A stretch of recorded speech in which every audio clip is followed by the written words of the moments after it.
السلام علیکم دوستو، اللہ کے ولی کو کبھی کوئی آفت پریشان نہیں کرتی، اور تاریخ ایسے بے شمار واقعات کے شاہد ہے کہ اولیاء اللہ کے جان لینے کے درپے دشمن خود مصیبتوں کا شکار ہو جاتے ہیں اور ان کے عقلیں خبت ہوجایا کرتی تھی۔ دوستو، جب ہلاکو خان قہر بن کر بغداد اور تبریز تک پہنچا تو اس کے ایک سپہ سالار نے مولانا روم رحمہ اللہ کے شہر قونیہ پر بھی یلغار کرنا چاہی، مگر مولانا روم کی جلالت نے اس کے سپاہیوں کو بے خود کر دیا تھا۔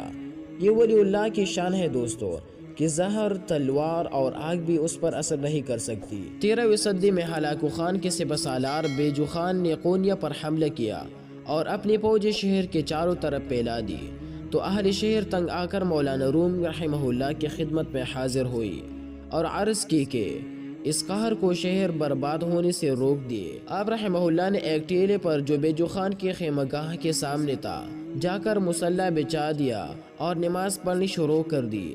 بیجو خان کے سپاہیوں نے جب آپ رحمہ اللہ کو دیکھا تو تیر چلا کر آپ رحمہ اللہ کو ہلاک کرنا چاہا، مگر کمانے کھینچ نہ سکے۔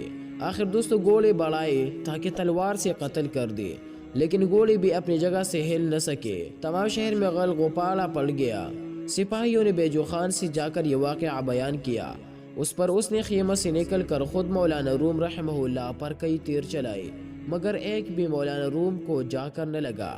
جلا کر گولی سے اتر پڑا اور مولانا روم رحمہ اللہ کی طرف چلا، لیکن پاؤں نہ اٹھ سکے۔ آخر دوستو محاصرہ چھوڑ کر چلا گیا اور شہر قونیہ ایک ولی اللہ کے برکت و فیض سے قیامت صغریٰ سے بچ گیا۔